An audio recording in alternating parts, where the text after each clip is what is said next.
5 দিন পর কর্মস্থলে মানুষ ফিরেছে স্বস্তি ও প্রাণচাঞ্চল্য। ইন্টারনেট বন্ধ থাকায় ফ্রিল্যান্সারদের ক্ষতি অন্তত 500 কোটি টাকা। নাশকতাকারীদের তাণ্ডবে আতঙ্কের নগরী ছিল রংপুর। এবং পাবনার প্রত্যন্ত গ্রামে ছড়িয়ে পড়েছে অনলাইন জুয়া। Sponsored by Abiba Finance Limited.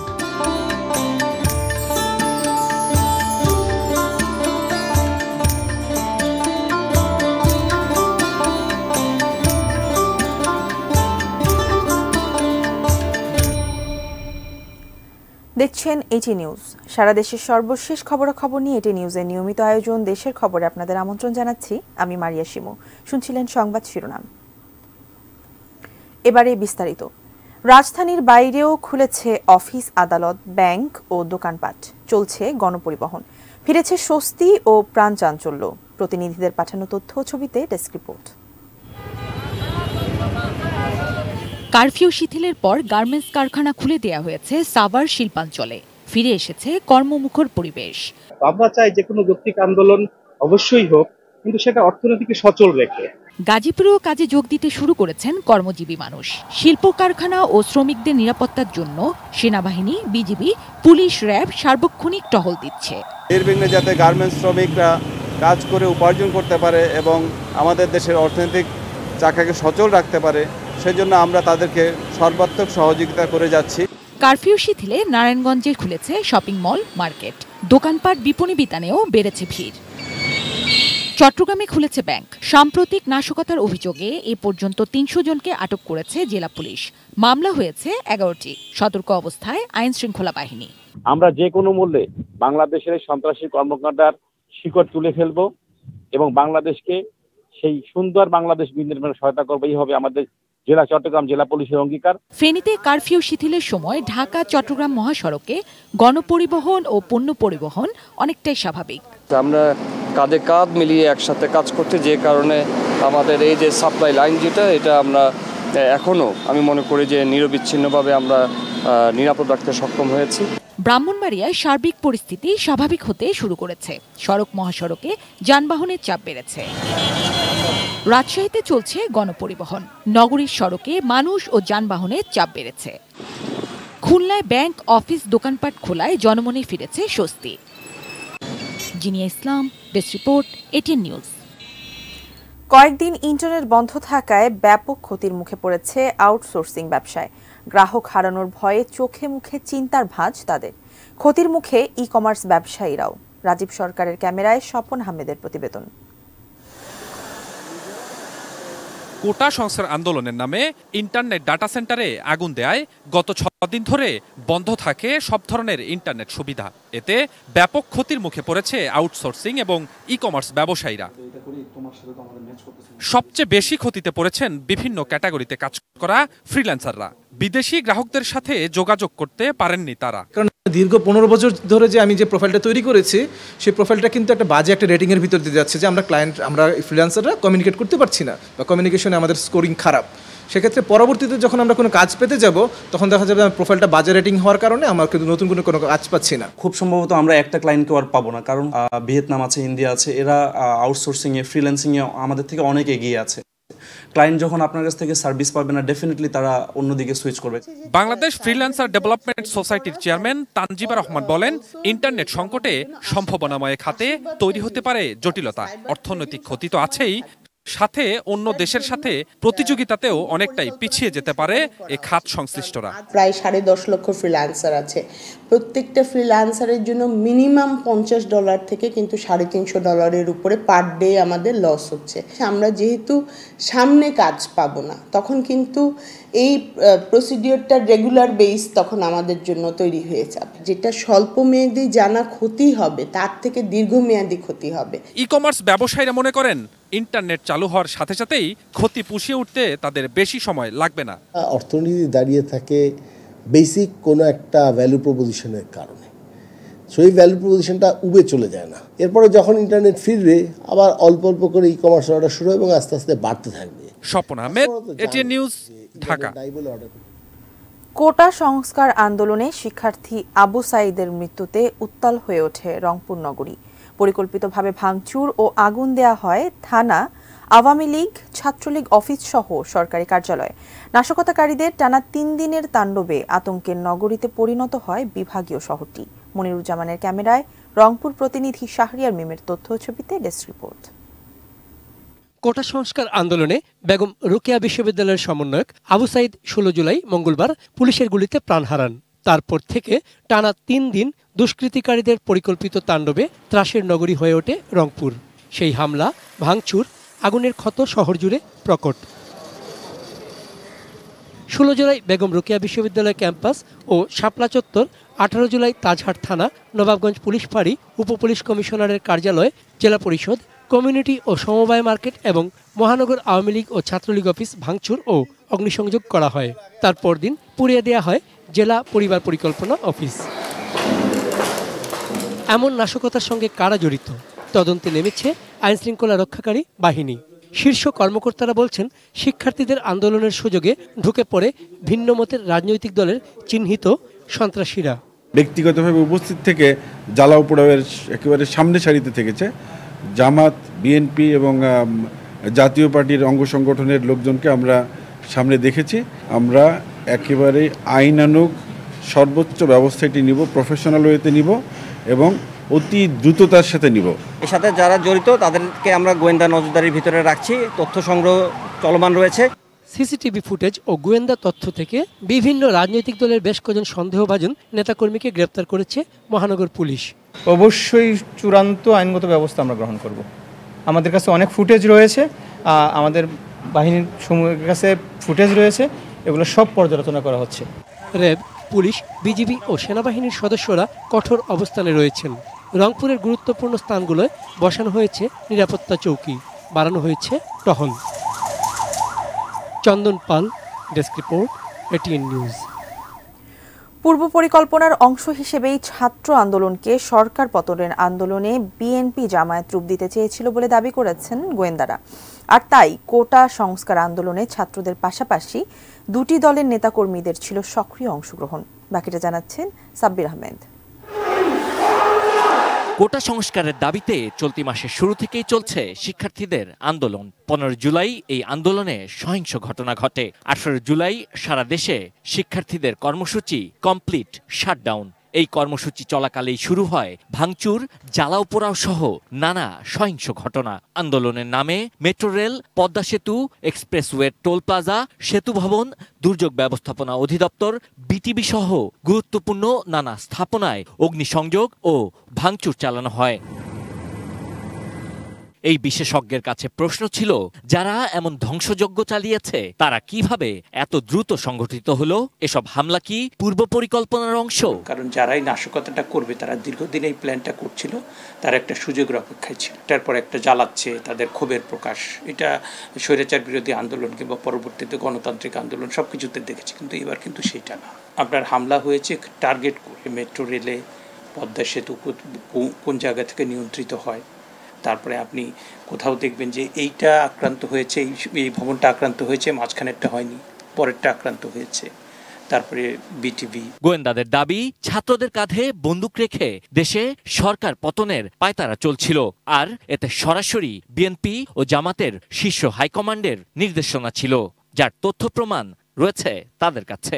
London থেকে তারেক জিয়ার নির্দেশে বিএনপি এবং বিএনপির অঙ্গ সংগঠনের জামাত শিবিরের একটি গ্রুপ, তারা ঢাকা শহরের বিভিন্ন জায়গায় আপনার পুলিশের উপরে তারা ধ্বংস চালায় এবং কয়েকজন পুলিশকে তারা হত্যা করে। র্যাবের এই কর্মকর্তা বলছেন, ছাত্ররা বিধ্বংসী কোনো কাজে জড়িত না থাকলেও তাদের পরিচয় ব্যবহার করেই ধ্বংসযজ্ঞ চালানো হয়েছে। শুধুমাত্র দেশের ভিতর থেকে না, দেশের বাইরে থেকে তাদেরকে অধ্যয়ন করা হয়েছে।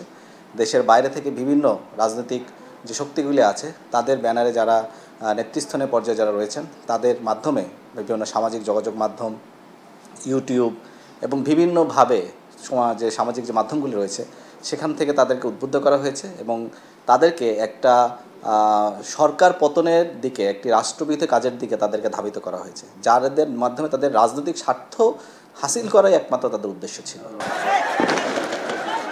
যে বা যারা এসব হামলা চালিয়েছে তারা দেশের বড় ক্ষতি করেছেন, যার ফল ভোগ করতে হবে দীর্ঘ সময়ব্যাপী। আর এজন্য ঘুরে ফিরে আবারও সাধারণ মানুষকেই হতে হবে ভুক্তভোগী।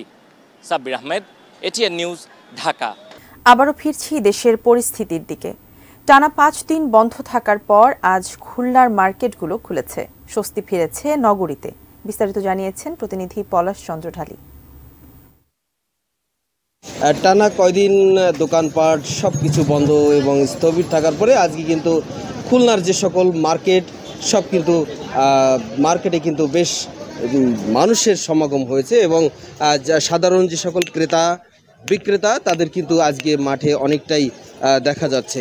আমি এই মুহূর্তে রয়েছি খুলনার নিক্সন মার্কেট, যেটি কিন্তু সাধারণ মধ্যবিত্ত নিম্নবিত্ত তাদের জন্য এই মার্কেটটি কিন্তু খুবই উপযোগী এবং প্রচুর ক্রেতা কিন্তু এই মার্কেটে প্রতিদিন এসে থাকে। আজকে আমরা সকাল থেকে বিভিন্ন জায়গায় বিভিন্ন মার্কেটে খবর নিয়েছি, যদিও মানুষের আজকে যে মার্কেট খোলা 10টা থেকে 5টা পর্যন্ত কারফিউ শিথিল করা হয়েছে, তারপরেও কিন্তু মানুষের মনে কিছুটা আতঙ্ক রয়েছে, যে কারণে তুলনামূলকভাবে মার্কেটে কিন্তু মানুষের উপস্থিতি কম।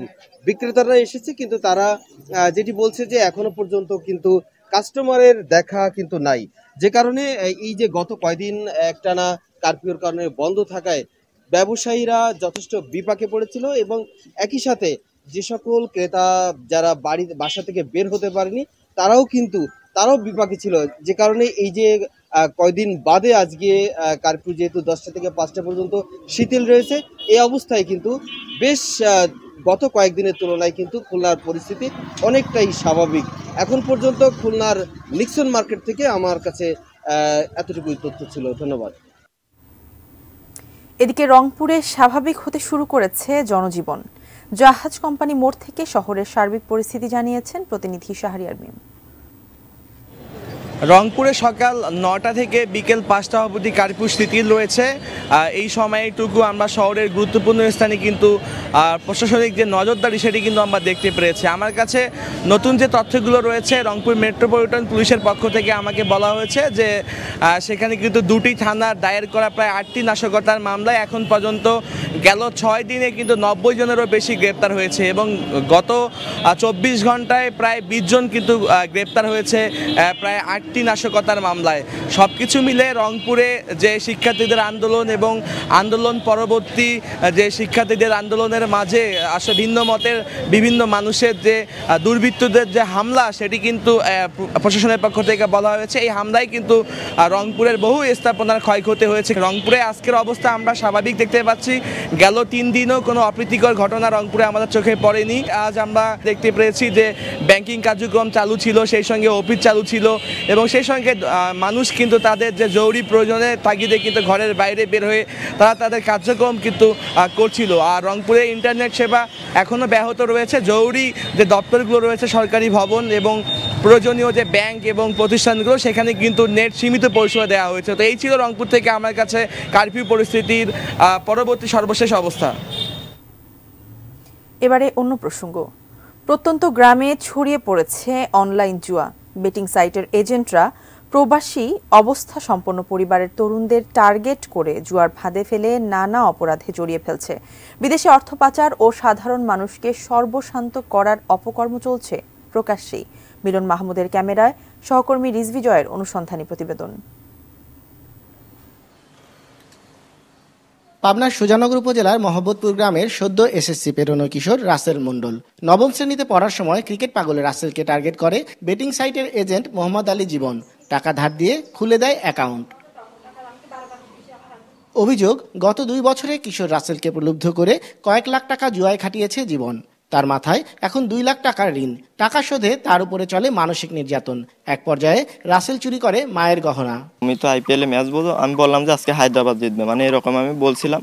বলার পরে তা বললো যে এখানে তো টাকা পাওয়া যায়, তুমি কি করো, এখানে 500 টাকা লাগাইলে তুমি 1000 বা যখন যেরকম অনেক টাকাই পাওয়া যায়, তুমি ম্যাচ ধরতে পারলে। এরকম বলার পরে তার সাথে আমার ভালো সম্পর্ক গড়ে তোলে আর কি। মানে মানসিক চাপ ও অনুশোচনায় মাকে গহনা চুরির কথা জানিয়ে দেয় রাসেল। তথ্য প্রমাণ সহ থানায় অভিযোগ করে তার পরিবার। তারপরও জুয়ার এজেন্টের বিরুদ্ধে ব্যবস্থা না নেয়ার অভিযোগ পুলিশের বিরুদ্ধে। একটা কথা আমার ছেলের কথা শুনতেই চায় না কেউ। দারোগা যে কথাটা আমার ছেলে বলতে চায় পুরো শুধু বলে যে এই ছেলে তুমি তো 16 বছর কার না, তোমার যে কথাবার্তা, তোমার তো কথাবার্তা 40 বছর কার। সুস্পষ্ট প্রমাণ থাকলেও জুয়া পরিচালনায় জড়িত নন বলে দাবি এজেন্ট জীবনের। ওইদিকে আমার কালেকশন আছে, যে কোনোভাবে পরিচিত এইভাবেই এলাকায় ঘোরাফেরা এই হিসাবে পরিচিত, এছাড়া কোনো জুয়ার সঙ্গে আমার কোনো সম্পৃক্ততা নেই। গাফিলতি নেই, তদন্তে প্রমাণ পেলে অভিযুক্ত জুয়ারুদের বিরুদ্ধে ব্যবস্থা নেওয়া হবে, জানালেন পুলিশের এই কর্মকর্তা। আমরা যে অভিযোগটা পেয়েছি সেটা আমরা তদন্ত করতেছি। সেটাতে যদি দেখা যায় যে কেউ এই ধরনের অপরাধের সাথে জড়িত আছে, সুনির্দিষ্ট আমরা তথ্য পেলে আমরা তাদের বিরুদ্ধে আইনগত ব্যবস্থা গ্রহণ করব। রাসেলের সূত্র ধরে অনুসন্ধানে বেরিয়ে আসে আরও ভয়াবহ সব তথ্য।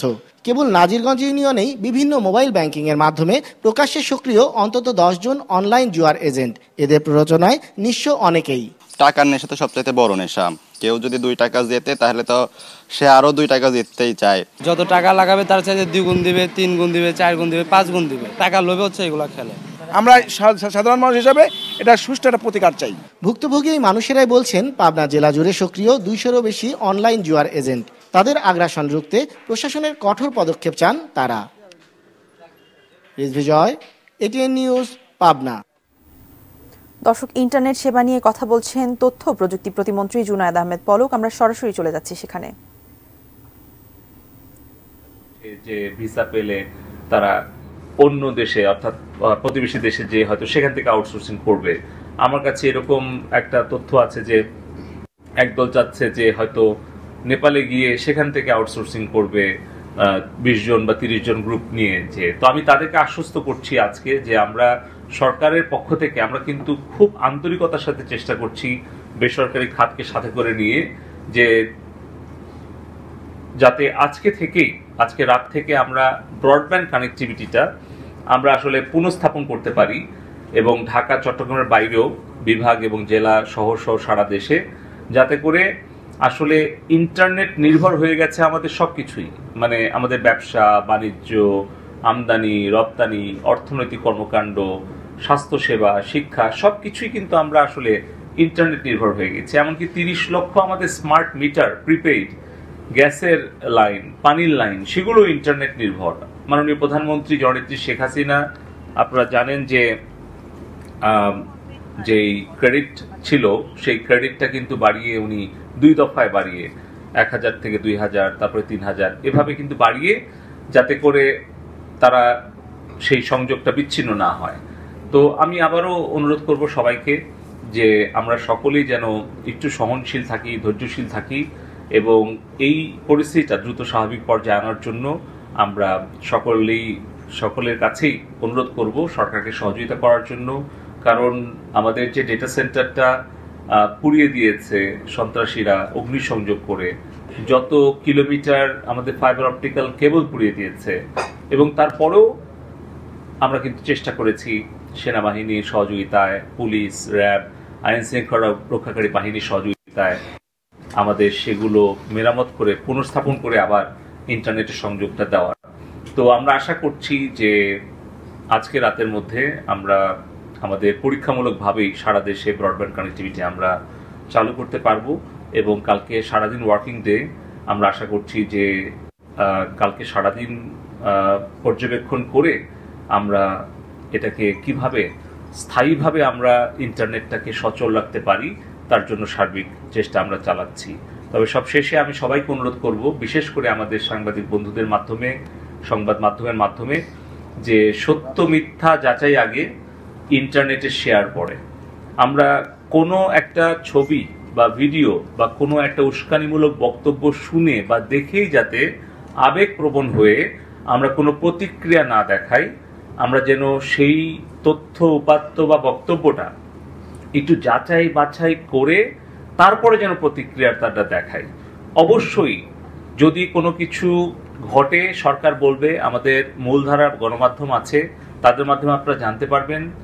কিন্তু সোশ্যাল মিডিয়াতে ফেসবুক কিংবা ইউটিউব, তাদের তো কোনো জবাবদিহিতা নাই, না বাংলাদেশ সরকারের কাছে আছে, না তাদের অন্য কোনো প্রতিষ্ঠানের কাছে আছে।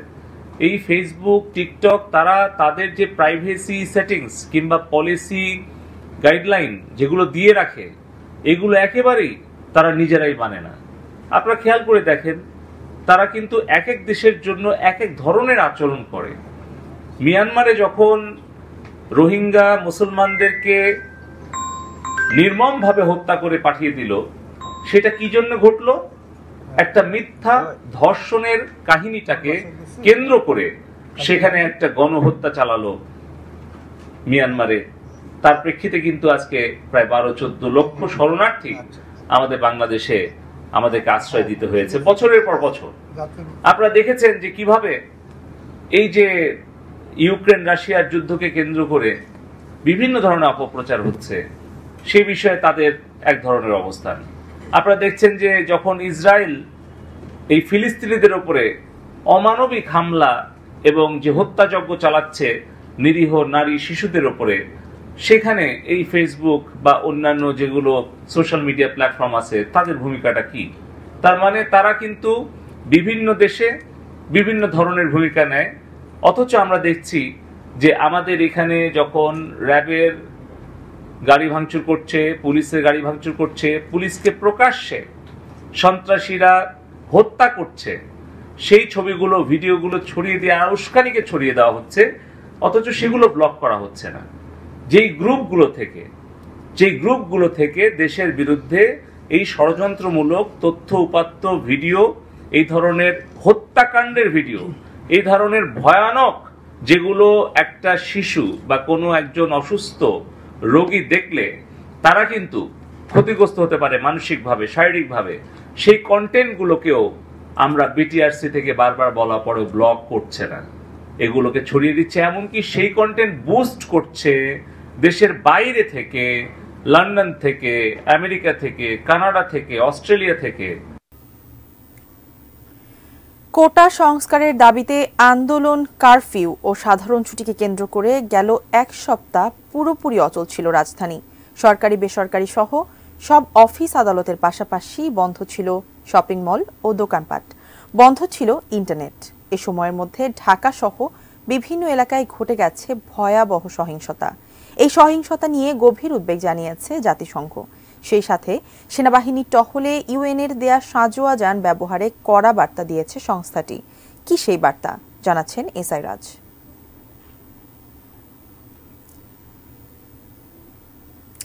এবার কোটা সংস্কার আন্দোলনকে কেন্দ্র করে নাশকতা ও সন্ত্রাসী কর্মকাণ্ড প্রতিরোধ করতে না পারাকে সাংগঠনিক দুর্বলতা হিসেবে দেখছে ক্ষমতাসীন দল আওয়ামী লীগ।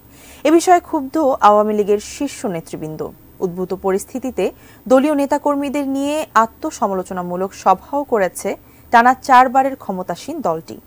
আত্মসমালোচনা থেকে আওয়ামী লীগের কি আত্মোপলব্ধি হলো জানাচ্ছেন ইমতিয়াজ আলম।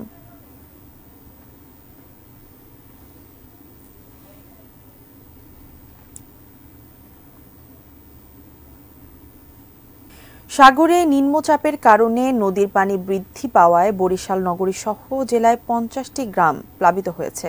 কীর্তনখোলার পানি বিপদসীমার 27 সেন্টিমিটার উপর দিয়ে প্রবাহিত হচ্ছে।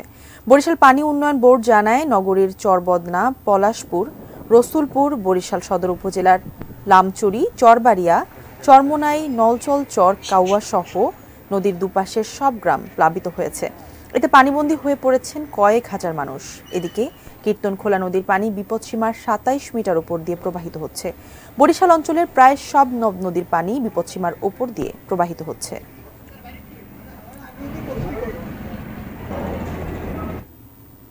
শেষ করার আগে শিরোনামগুলো দেখে নিচ্ছি আরো একবার। 5 দিন পর কর্মস্থলে মানুষ, ফিরেছে স্বস্তি ও প্রাণচাঞ্চল্য। ইন্টারনেট বন্ধ থাকায় ফ্রিল্যান্সারদের ক্ষতি অন্তত 500 কোটি টাকা। নাশকতাকারীদের তাণ্ডবে আতঙ্কের নগরী ছিল রংপুর। পাবনার প্রত্যন্ত গ্রামে ছড়িয়ে পড়েছে অনলাইন জুয়া।